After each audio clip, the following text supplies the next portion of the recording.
Okay, I'd like to welcome everyone to the meeting of the Sherman Oaks Homeowners Association. We do not normally have a December meeting, but with our new council member, we wanted to talk with her and get her insight. So we had this special meeting. So first thing we'll start off is by having the board of directors introduce themselves. First, Bob Anderson, and why don't you explain what do you work on? Well, I'm working on Metro, Richard, but that's sort of in a hiatus right now while they're awaiting some decisions. So I've been working on redistricting. And a lot of you may or may not know, every 10 years with the census, we have to redistrict all the council offices. And it's that time again. We have a 21-member redistricting commission in the city, and they got sworn in on November 19th. And they're going to be changing all the district boundaries around for the next 6 months and make a recommendation to the city council at the end of June. So we'll be seeing a lot of action there over the next 6 months. We're working on some recommendations, and we'll be keeping everybody apprised about those over the next months in our newsletter and meetings. Okay, Matt, why don't you introduce yourself and unmute?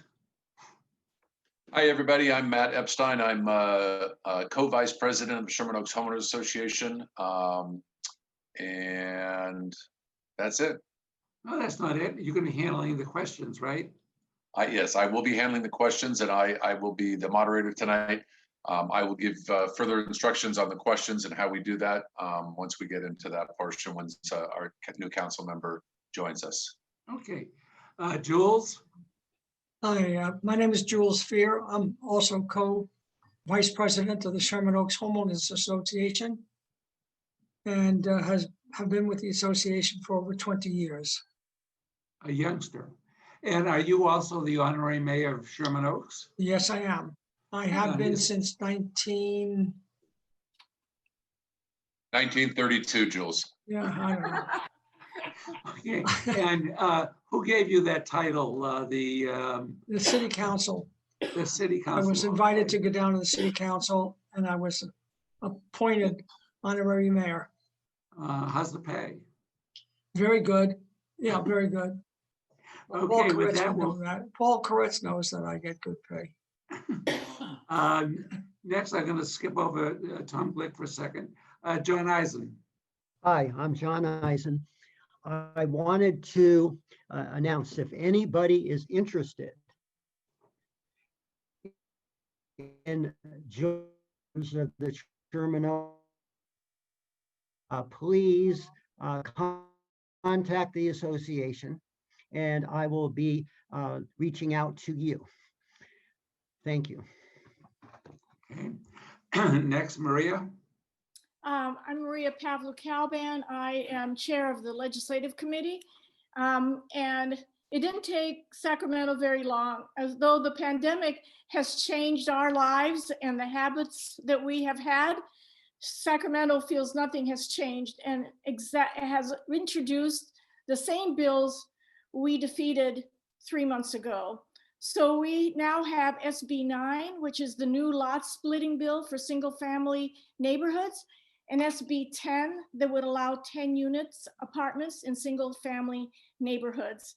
So here's the problem. Sacramento claims that our housing needs are more than double what most credible agencies feel is accurate. Even with proof of their overestimate, our legislators insist on using these numbers to justify opening single family neighborhoods. So we have many areas in our community that we can add needed new housing, but we will fight legislative bills that mandate any unwarranted increase in density in our single family neighborhoods. Last year, we formed a coalition of 8 homeowner groups in order to give voice to our concerns. And today we have 45 groups that are part of our coalition throughout the city, all led by really smart community activists. And we intend to make our voices heard. Where housing is appropriate and data-based, we will support it. And where it is not, we're going to fight it. So that's my news. Okay, good. Next, Tom. Hi, everyone. Tom Glick, board member. I hope everybody's having a safe holiday season, and I hope everybody is safe at home and following the rules that our government is telling us to do. I wanted to follow Maria because Maria looks at the state, and I don't know if people are familiar, but our community plan is going through update. They're updating our Sherman Oaks community plan. It's part of a 3 or 4 community plan. It's been updating, the planning department has been updating it for the last 2 years. And the only thing I wanted people to know is that the concern is that the planning department is going to be a tool of the state because a lot of these state bills are acceding to local control, because local control is something we've demanded.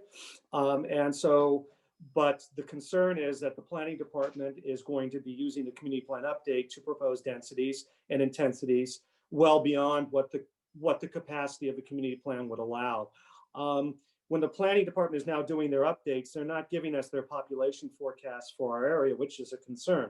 If we don't understand what the population forecasts are for Sherman Oaks, planning department should be able to give that to us, but they're not giving us that, and they're planning without telling us what the population projections are for the next 10 to 15 years. So it's a concern, and we're keeping an eye on it, along with Maria keeping an eye on the state. We're keeping an eye on what the city planning department is going to be proposing for our area. Okay, thank you, Tom. Is Marshall on the Zoom meeting? No. Okay, next up is Nancy. Hi, everybody. I'm Nancy Segoyan. I am on the board and I'm the membership chair. I'd like to welcome everybody to our special December meeting.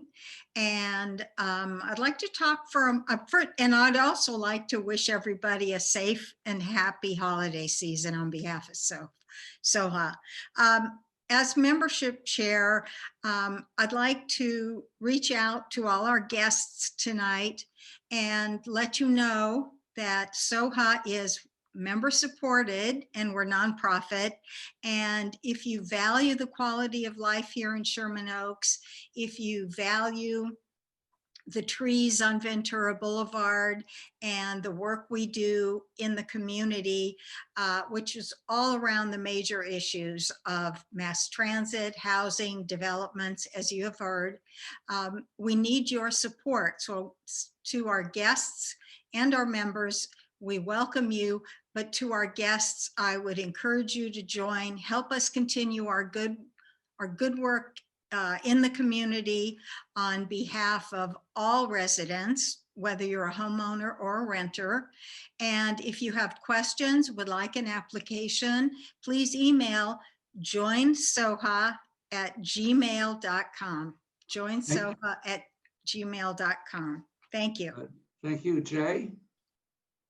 Hi, I'm Jay Weitzler. I am the secretary for the board, and I also serve on the Hillside Federation meetings. And I am also, along with Jules, a member of the Buckley School Committee, keeping us in close touch with the Buckley School.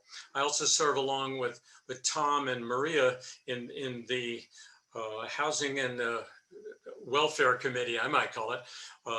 As Maria does keep track of the state situation, Tom is fantastic to make sure local housing is covered, and I make sure both of them are on the job.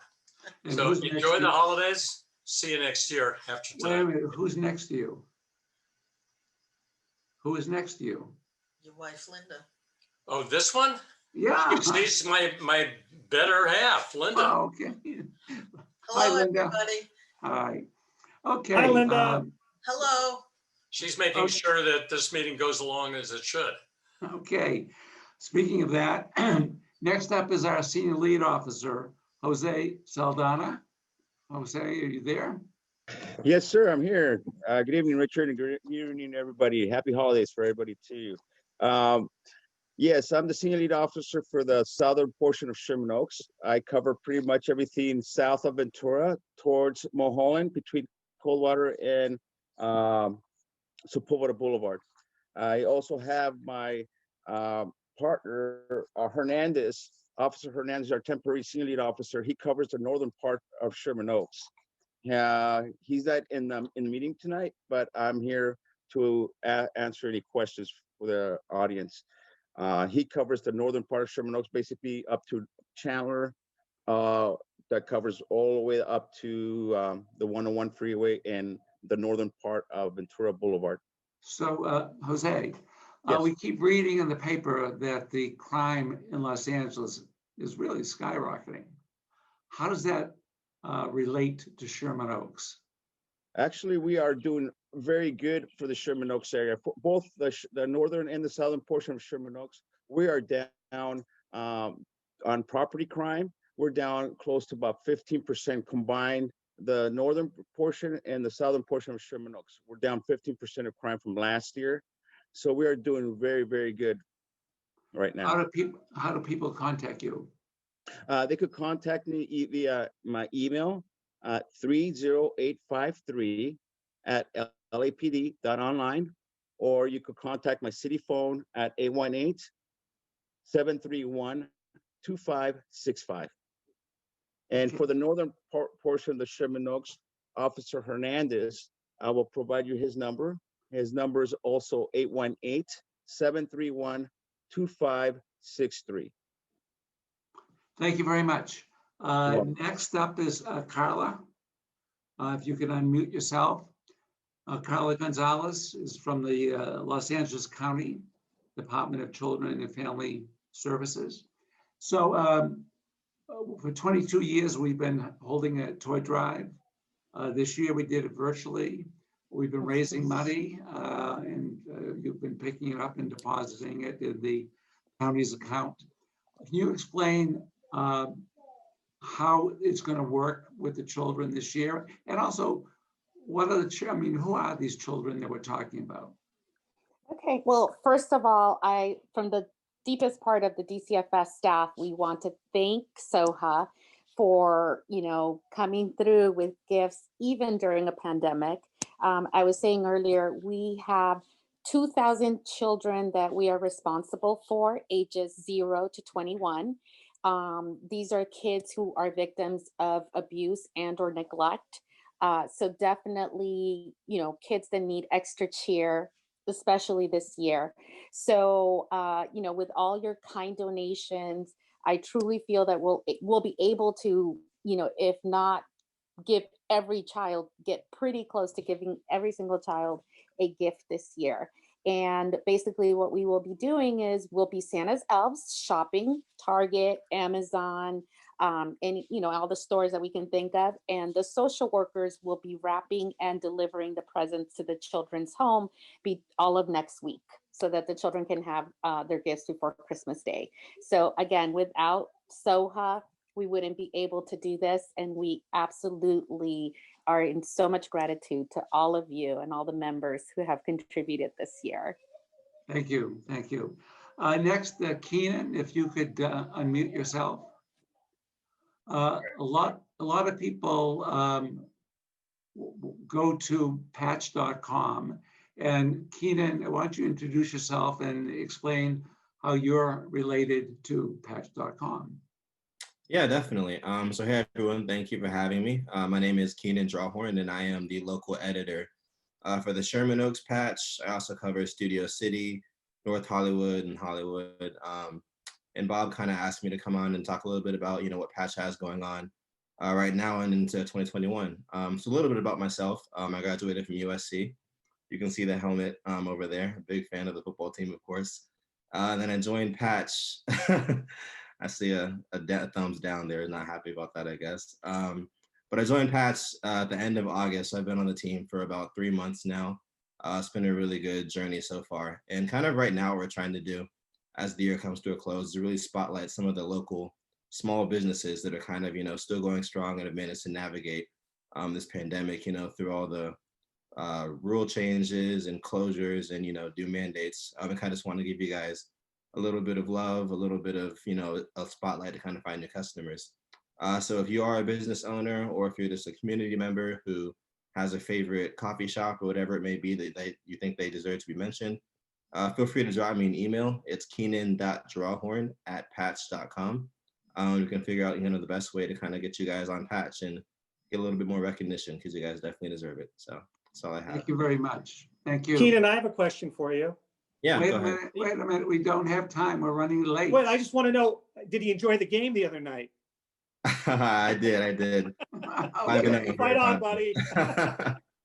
Okay, thank you. Andy? If you Hi, can everyone. introduce yourself. Thank you, Richard. Hi, everybody. I am Andy Solomon. I am your neighborhood prosecutor from the City Attorney's Office. You all remember the City Attorney, Mike Fuhr, who came and visited last month. I work on a lot of the issues that are quality of life issues, complex issues that need a little bit more attention. I work very closely with the senior lead officers, Officer Saldana, all the senior lead officers in the Van Nuys LAPD division. I work with the City Council. I work with anyone and everyone. And mainly I work with you guys, the community. You are the eyes and ears of what's going on in your community. So you need to tell us, me or the senior lead officers or even your council office, what's going on. That's how we figure out what to do next. Right now, one big issue that we've been working on are party houses and street racing. I'm just remembering now that I owe Officer Saldana an email by the end of this week about some street racing issues he's brought up. So I'll get that to you, Officer Saldana. But yes, the best way to reach me is Andy.Solomon, SOLIMAN, @lacity.org. Okay, and just for the record, you're a deputy city attorney, correct? Correct. Okay, thank you very much. Next up is Councilman Paul Koretz, who used to be a councilman for Sherman Oaks before redistricting about 10 years ago. And he's on the budget committee, and we keep reading in the paper that the city is a little short of money, about 600 million for this fiscal year that ends in 6 months. So if you can give us the 3 or 4 minute overview of what's happening at City Hall to solve this problem. Councilman Koretz. Good evening, everyone. It's always nice to visit with SOHA, and it's been a while. Although I see some of you at SOHA toy drives and other community events. I'll take a second before I start about the budget to note that I've been one of the leaders in opposing all the bad land use bills at the state level that Scott Wiener and his friends put forward every year. Last year, I got a late start in opposing the worst of them, and it was very close to passage. I was on the phone at midnight trying to forestall it, and we missed that passing by a few minutes. So we're ahead of the game this year. I've already introduced resolutions against SB 9 and SB 10, and we'll be on top of it. And I look forward to working with you and the coalition in opposition. As far as the city budget, it's all bad news. We're facing an estimated $675 million shortfall through the end of this fiscal year, which is only a little over 6 months from now. This is the worst financial scenario we've faced since the Great Depression. And in the last week, the budget committee, which I'm on, met to hear the reports from the city administrative officer and city departments on how we would make the necessary cuts and potential furloughs or layoffs and the impact on city services. And we took an action to mandate a 3% expenditure cut for all departments, which will strain each department's ability to provide the level of services to the public that we want to see, since even in the beginning of the budget, they were already cut back. In addition, we passed a number of measures to look at every nook and cranny of the city budget to find possible savings. Almost every source of revenue the city depends upon, from sales and property taxes to parking revenues to transit occupancy taxes, have been clobbered by the drop-off due to the pandemic. At the same time, the cities had to step up to provide help to tenants and landlords and businesses and people experiencing homelessness during the pandemic, with only some of those expenses reimbursed by the county and state and federal government. We also voted to begin the costly process of laying the groundwork for staff layoffs, which I opposed. You know what that would mean to the delivery of services to constituents, especially after previous cuts and after 1,200 employees accepted incentives to retire, which will already greatly reduce our workforce. And this would wildly disrupt the lives of laid off city employees, but it's also not a cost-effective step. When we include the cost of paying unemployment and the cost of all the preparation and work to lay people off, I believe it doesn't really translate into any real savings this year. And the city voted to begin the process of layoffs to prepare for the worst case scenario over my objections. I believe there's a couple things we could do to make up for that money, including taking some of the money that was cut from the LAPD to send off to places in the community and instead use that to address our budget shortfall. Also, we have remaining COVID money that we realized that hadn't been spent yet on Project Roomkey, and that could be directed to towards the general fund and help us get through this as well. We're also seeking concessions from our labor partners, which would definitely help out our situation. You know, they got 2 or 3% by and large cost of living increases that we approved when our economy was humming before COVID. And I don't think it would be that painful to them to forego them for a year or two and help them get through that without layoffs. I've taken a 10% cut since July to put my money where my mouth is, and I hope employees will take a smaller cut. We also hope for federal assistance. Seems like it's not coming. We're pushing for state assistance. No sign of that yet. And the place where most of the layoffs were targeted was at the LAPD, which has already been cut and which is already experiencing a 30% increase in shootings and murders. It was proposed to have them lay off almost 1,700 workers. I did a motion to bring that to 0, which did not pass, but we did reduce that number to around 600 workers that would be laid off. I still think that should be dropped to 0. Okay. So that's my hope.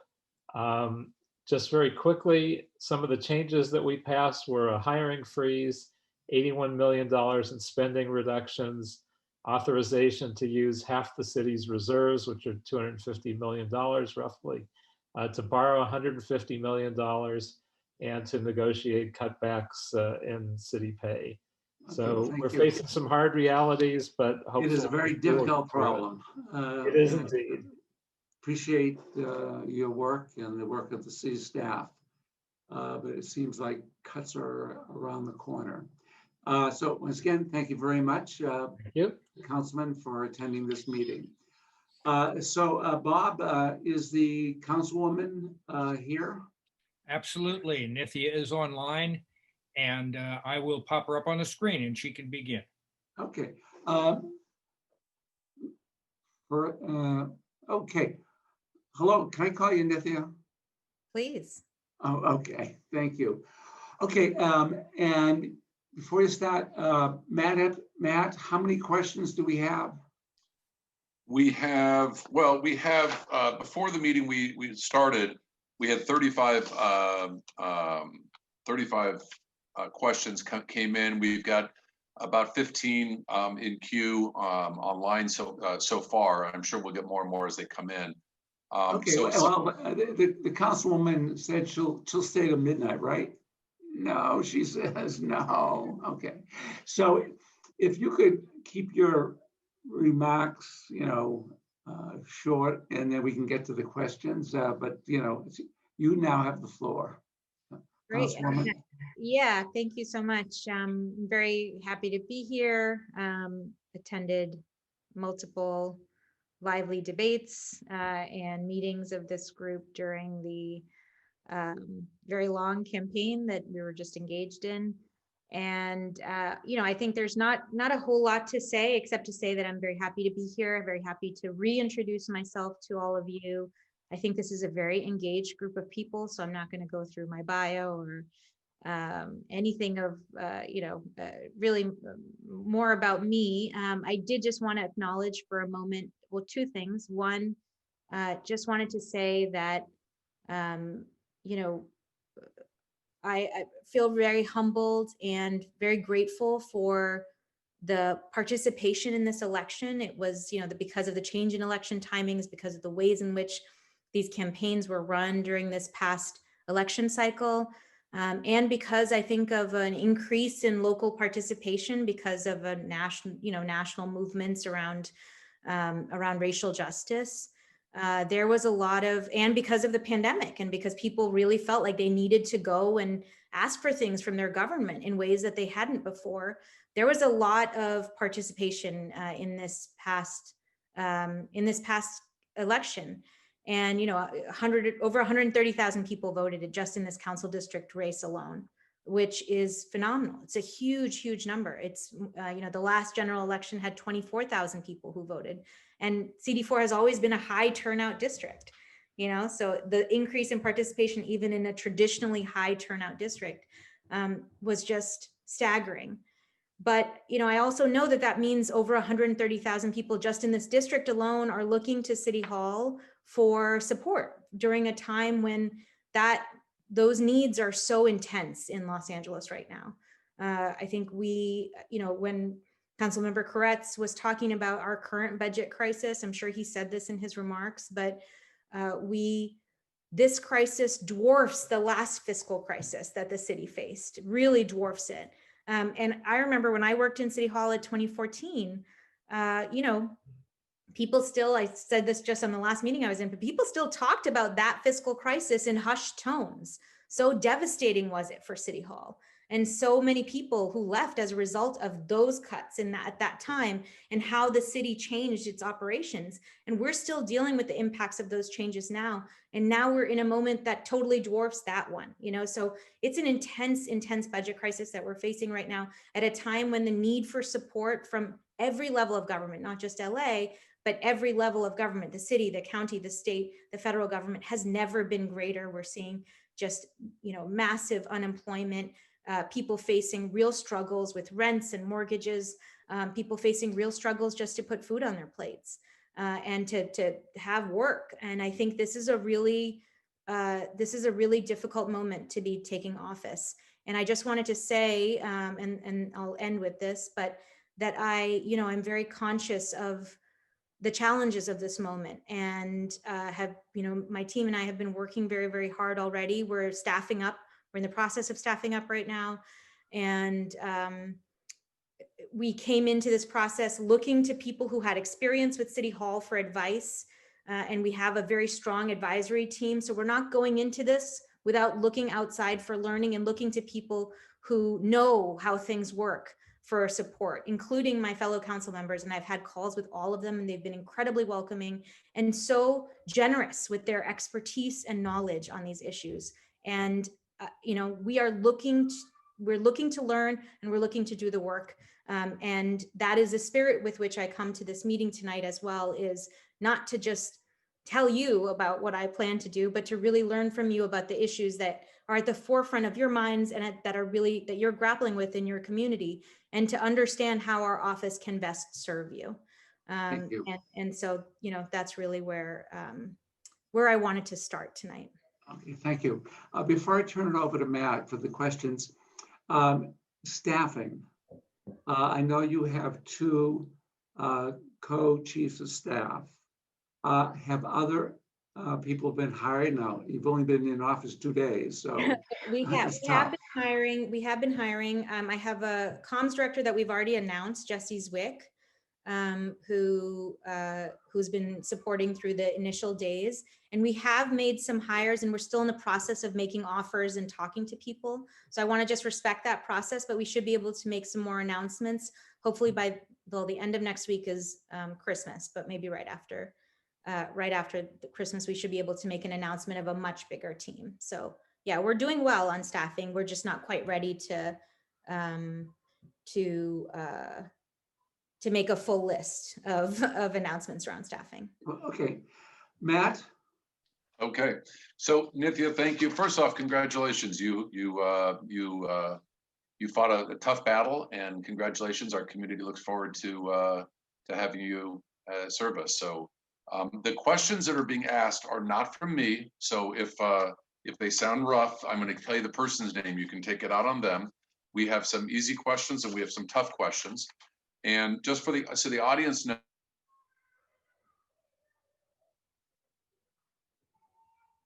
Did everybody's, yeah, just he froze, right? Yeah, okay, Matt, are you still there? I'm here. Can you hear me? Now we can. Oh, okay. So if I, sorry about that. Anyway, if I don't get to your questions, it's not because it's the best question that's there. It's just probably because we ran out of time. And also everybody who did respond via before the meeting, if I don't get to your question, we will forward all of the questions to Nithya, and your emails are part of it. So she and or her staff will get back to you. So, and there's a handful of anonymous questions that I probably will not get to, just because some of them are, well, because we like to go ahead and actually focus on the folks that do put their names on it. So, and we're actually going to, Nithya, what would you think the number one question is from the audience? What subject matter has to do with? I don't know. Is it about homelessness? Yeah. So Okay. it is homelessness. So I'm gonna actually save that toward the end. I'm gonna cover some of the other ones first because we have a lot of questions on homelessness. So the first person that we've brought up on queue is Justin Dickerson. Is he unmuted, Bob? I allowed Justin to talk. Okay, Justin, you want to ask your question?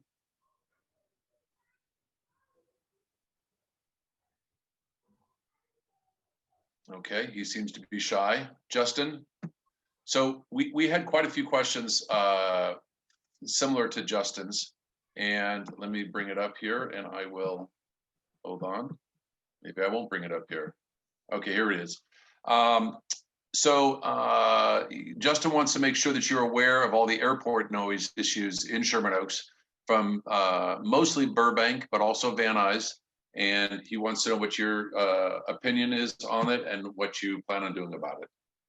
Well, yeah, this is, we talked about this a little bit when we were here during the debates, but, you know, I think we just had a meeting with LAWA and talked to them about what they're doing to advocate for changes on some of these, the challenges caused by the Next Gen program to neighborhoods. This isn't a problem that's unique to Los Angeles. I think there's been cases around this issue brought up everywhere. So this is clearly a broader issue that the FAA is grappling with. At this point, we are like, I don't have more answers on what I will do beyond what I had during the campaign trail. What I'm doing right now is getting briefed on the issue and making sure that I can be the most effective advocate for residents possible. That means in any convening, in any forum, in any broader discussion on these issues, I will be a voice, I will get educated, I will take a stand, and I hopefully will take a stand that represents the needs of neighborhoods in the area and that minimizes the impacts of this, you know, of these changes in flight paths on neighborhoods here in LA. Okay. And I think that's really the best that I can do right now as an advocate, and I really am very committed to that. Okay. The next question, we actually had three questions on a similar subject. We've actually unmuted Kathy McGrath to ask her portion of the question. We also had Michael Kramer and Michelle Florman ask similar questions regarding some of the businesses, the smaller mom and pop. So Kathy, you're unmuted. Go ahead and ask your question. Kathy is not online, Matt. Okay, why don't you, what about Michelle Florman? Or Michelle Kramer or Michael Kramer? Michelle, where is it? Any of them? Oh, boy, this No. is not going well. Okay, so I'll ask the question. So, Kathy, I'd like to know how you intend to address some of the concerns of small landlords in this eviction moratorium. Single property mom and pop landlords such as me and my husband have been hung to dry in this crisis. We're expected to continue paying mortgages and property taxes as well as repairs, and we do not have the financial ability to keep going. And then Michelle asked, rent moratoriums have caused non-payments of rent owned in our community. What is the city going to do to make sure landlords get whole as well? Yeah, this is, I mean, this is the biggest issue on both sides, on the tenant side, on the landlord side, and on homeowners who have mortgages that are having, they're having trouble paying them right now. I know that there were mortgage forgiveness or kind of mortgage postponement programs that were available to residents that were coming through certain financial institutions at the beginning of the pandemic. And, I think our office is committed to making sure that people are aware of these programs and committed to helping people take advantage of any of these forbearance programs that are available out there. And, really pushing on any kind of mortgage policy relief at the federal level and at the state level. I would love to talk to individuals who are facing this situation more. And if I could invite,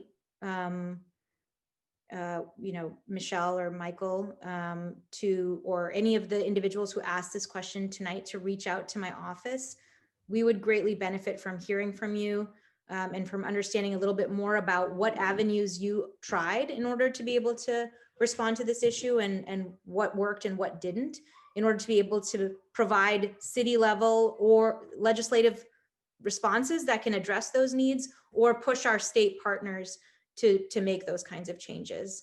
I don't know, Matt, if you can send email addresses for people who submitted questions to us, but Megan, who's here, who's on my team, can reach out to them tomorrow to set a call and to learn more and to see where we can be more impactful here. Okay, yeah, the questions that their questions were actually emailed in, so Do you think that they would mind if you just forwarded them straight to us? we're going to forward you all of them. Great. Yeah, everybody who did it online will definitely forward you those emails. Great, awesome, thank you, we appreciate that. Okay, and also, well, okay. Yeah, and to say that, I think that, so one other thing I just want to say is that we proposed a rent forgiveness policy during the campaign early on. And I actually think that the structure of that rent forgiveness program doesn't make sense anymore right now. We have to go back to the table and think of something that will work at this moment to protect small landlords and to make sure people who are facing real rental burdens are able to survive through this moment and to stay housed. And so one of the things that we talked about in that, though, was that any response to this issue has to help small landlords through this moment. What happened during the last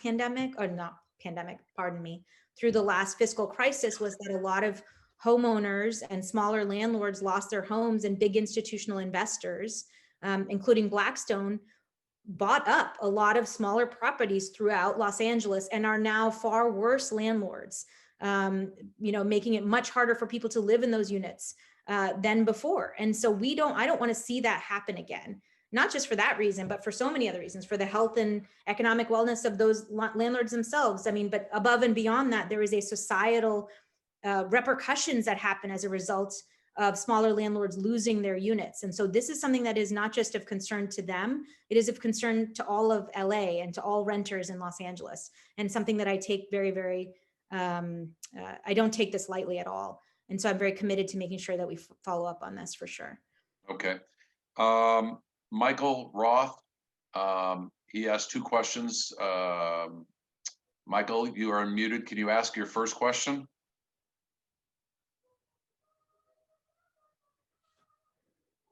Bob, you're killing me.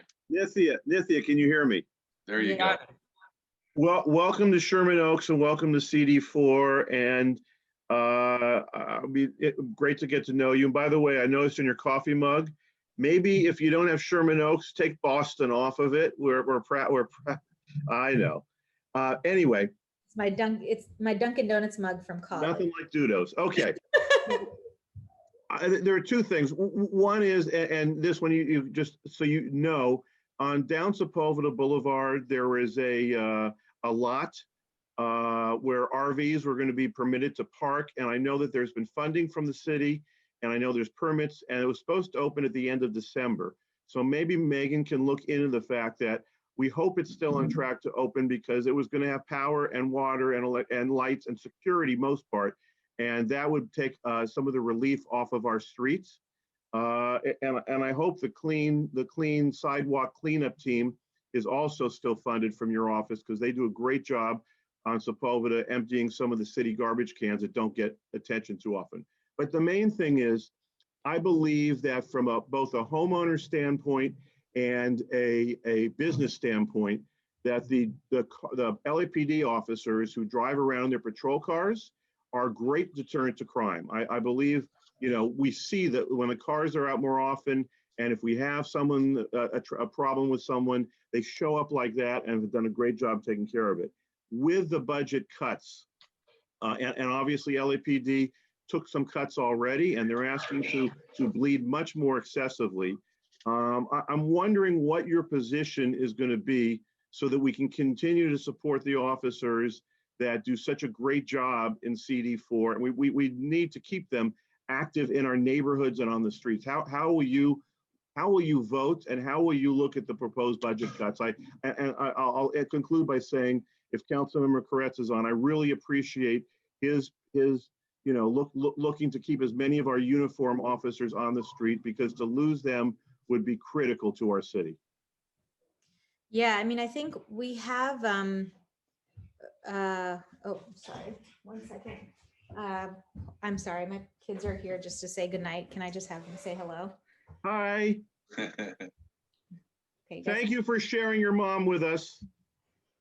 Hi, guys. Okay, thank you. All right.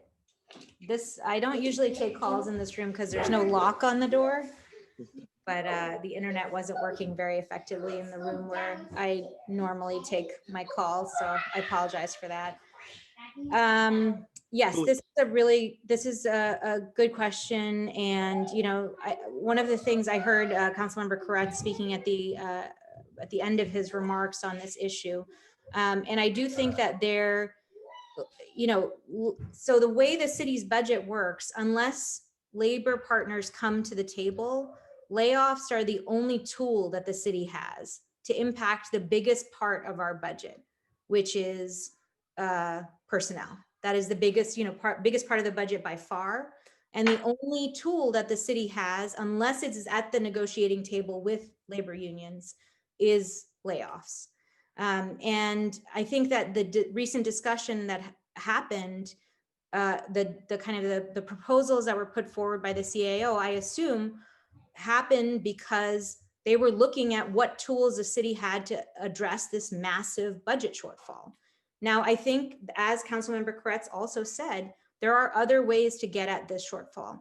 One thing that he mentioned, which I want to echo here, is that if there are some fairly large increases that the new labor agreements had promised for city workers.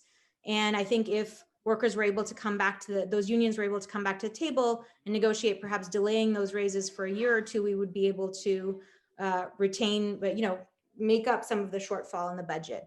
I think, although the news from this morning looked like there was no relief for states or cities from the new federal talks that are happening, I still think that there will be relief for states and cities coming. That's my hope.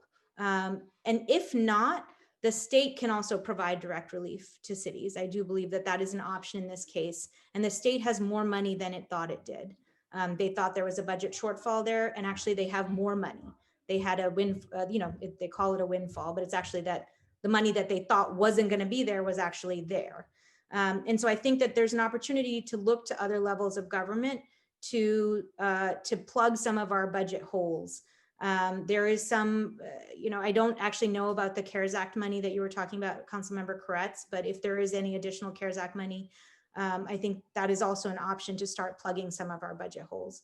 But the reality is that, I think that the layoffs are like the only real tool that the city has unilaterally to be able to address the biggest cost that it has, which is personnel costs. But in partnership with the labor unions, I think that we can make progress on other tools. And I'm really committed to, hopefully having those discussions and thinking about those tools in these coming weeks. I didn't have to, I started on Monday, and so it was after the big budget discussions. We had our first briefing with the CAO about the budget on Friday. And so again, I don't think layoffs are not a good thing. They will reduce city services, not just police, but across the board. They're going to make it harder for us as residents to be able to live in this city because we depend on the city for those services. And I think layoffs really are not a good thing. And there are so many issues on which the last round of layoffs continue to impact the city going forward, and that you can see that, for example, in things like tree maintenance. And we can talk about how that worked, but I don't think this is a good, making these kinds of cuts under duress because of this budget crisis is not a good thing. And, I'm really committed to making sure that we look at every source of funding that we have and thinking about what are the steps available to us. Okay, the next question we have is from Maria. Maria, you should be unmuted. Hi, Nithya. Hi, Maria. Nice to see you again. Nice to see you. You've worked with my husband on the vision stuff that we have done, and you've met with all of us, and we have really tried to make an effort to find housing in other areas of the community so that we can be part of the solution to this problem. But we really need to have somebody protect our single family neighborhoods until we can get to the point where we can start making changes happen where these housing bills should happen correctly. Will you be able to help us on that? Protecting our single family neighborhoods. I'm very committed to protecting neighborhoods and to making sure we're doing community planning and to making sure that all housing construction happens in ways that are planned, that have significant community input. I think there was some, I did not like SB 50, for example. It's hard to talk about this for me in the abstract, right? I think we have to consider what is the legislation that's on the table, what are the planning changes that we're planning to make, and what will address the needs of this particular moment in Los Angeles. And I think the need right now is really, really intense, right? So here, and I didn't like SB 50. I had less of an issue with SB 1120. And I know you and I had a discussion about that. And I know we disagreed on it, but one thing, I'm really committed to is listening to you and to understanding your position, to understanding the objections that you have to those bills. And that's something I'm very much committed to continuing to do. I don't, as I said during the campaign, my focus is on building affordable housing, making it, excuse me for 1 second, I'm just gonna close the door, sorry.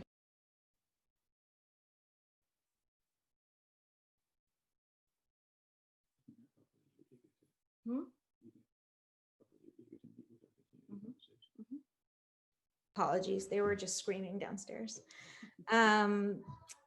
Yes, I'm sorry, where was I? My focus has been on affordable housing and on home, resources for people who are falling into homelessness or exiting homelessness. That continues to be my focus. That continues to be the thing I really want to work on.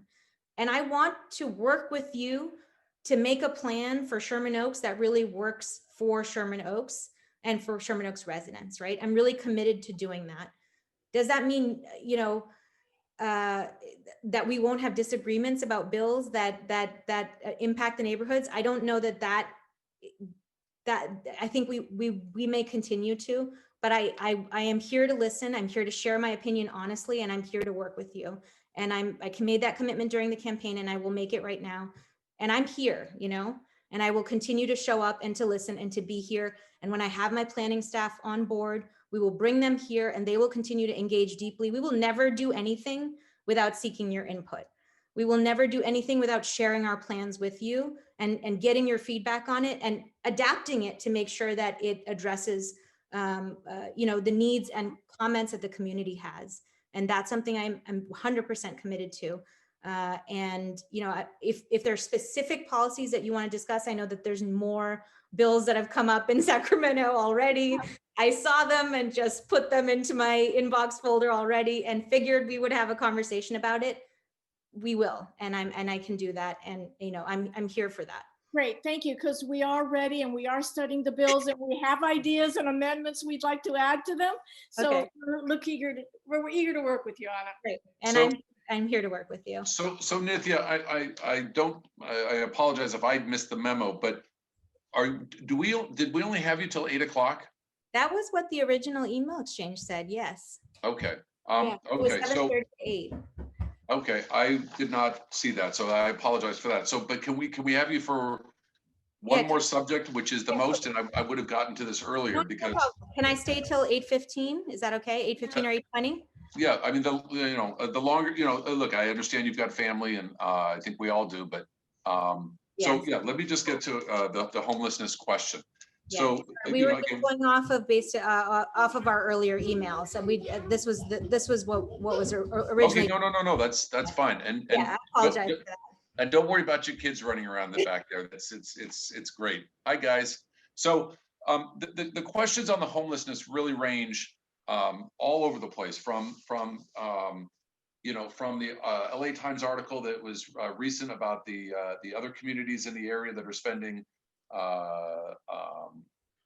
$17,000 per unit to us spending $130,000 for one of those tiny homes, to how absolutely how out of control the homeless have gotten in our communities. So I guess everybody's just kind of wondering, most people are just kind of wondering, what is and I know your campaign was a lot about the homelessness. So talk to us just a little bit about what your vision of homelessness is. And I know it's hard to talk about this with budget tights and everyone's focused on COVID, but the homelessness thing is definitely in our face. It's definitely there. It's not going away anytime soon. Yeah, and I want to talk about it in the context of the budget crisis, right? Because I think yesterday, as part of my first day in council, I introduced a couple of motions related to homelessness, and one of them I think really was talking about outreach and what outreach looks like, and what proactive outreach looks like that has trained mental health professionals going out to encampments regularly, building relationships, long-term relationships of trust with people who live, who are experiencing homelessness and who are committed to helping people navigate a very maze-like system. It's a maze right now. We've made it like, instead of making it easy for people to end homelessness, we've created an obstacle course for people, right? Which is like the exact wrong way to do this. And so the way in which I want to think about rethinking how we do outreach is actually in some ways in direct response to the fact that we have budget constraints right now. I think we can use our current money better. I really do. And I think we are spending a lot on outreach without looking at how the system is being designed, how we can do it proactively instead of reactively. I think that's a very, very important distinction to make. And how we can make sure that every interaction between our big system of outreach and services and people experiencing homelessness is one that is moving us in a direction of ending the experience of homelessness for those individuals. And so that was a big part of the vision that I had.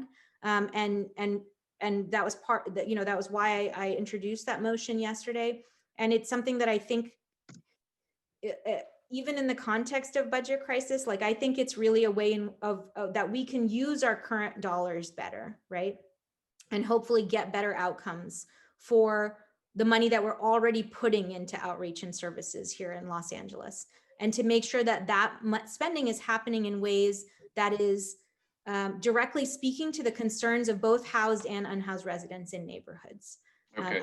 I think we can do better on that. So that's a big part of the change that I want to see. On the other front that you were talking about, the costs of housing, I talked about that extensively on the campaign trail as well. And to be honest, I don't know why it costs $130,000 for a pallet shelter in LA versus 17,000 in other places. The article mentioned expensive engineering interventions, but I wonder, are there ways to design these interventions? Are we putting regulations on those interventions that are increasing those costs incredibly? And are there ways to take away some of those regulations or to make it easier and cheaper to build? Are there other interventions that we could be making with those same dollars that could get us to more beds with the same amount of money? That's something that I'm very, very interested in figuring out, and not just figuring out, really figuring out with focus and urgency. So I think my approach to this issue really, I think, speaks to not just a proactive and focused approach, but also to the current budget constraints that we're facing. Okay. Is Leslie Elkin unmuted? Leslie, are you unmuted? Well, I just want to kind of address, Leslie is very involved in Sherman Oaks. She owns some businesses in Sherman Oaks, and her question about the homelessness is that although we are all very compassionate about the folks that are on the street, we also have to be compassionate about the business owners who have to deal with homeless people. And her question wants to address that with you. I'm unmuted. I'm unmuted if There you you want go. me Okay, to. Okay. great. Can you ask your question then, Leslie? Yes. Hi, Nithya. Hi, Leslie. I represent the Village at Sherman Oaks Business Improvement District, which is made up of about 350 businesses, including mom and pop shops, restaurants, banks, a market, hair and nail salons, etc. We are a walkable commercial area catering to the wants and needs of our community. We have a lot of issues with the unhoused with mental illness and substance abuse problems, making bodily function messes on the front and back doorsteps of our businesses, which the business owners have to clean up before they can open for customers. We also have issues with these unhoused walking naked or behaving in a threatening manner and scaring customers away.